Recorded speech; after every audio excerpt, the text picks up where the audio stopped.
চাঁদপুর গ্রামের পাশে থাকা কালো জঙ্গলের নাম ধোঁয়া জঙ্গল। সবাই বলে পূর্ণিমার রাতে সেখানে দেখা যায় এক রূপালী নেকড়ে, যার ডাকে জ্বলে ওঠে নীল আগুন। গ্রামবাসী ভয় পায়, কিন্তু ১২ বছরের ছেলে রিয়ান গল্পটা বিশ্বাস করত না। এক পূর্ণিমায় কৌতূহল তাকে টেনে নিল জঙ্গলে। হঠাৎই গাছের ফাঁক থেকে বেরোলো বিশাল নেকড়ে, চামড়া রূপালী, চোখে নীল আগুন।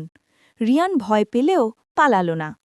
নেকড়ে ধীরে ধীরে এগিয়ে এসে বলল, ভয় পেও না, আমি তোমাদের শত্রু নই।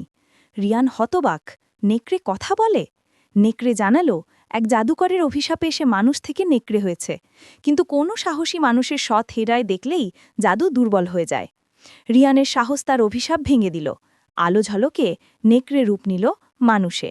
গ্রামে ফিরে সবাই জানল, যাকে ভয় করেছিল সেই ছিল তাদের রক্ষক।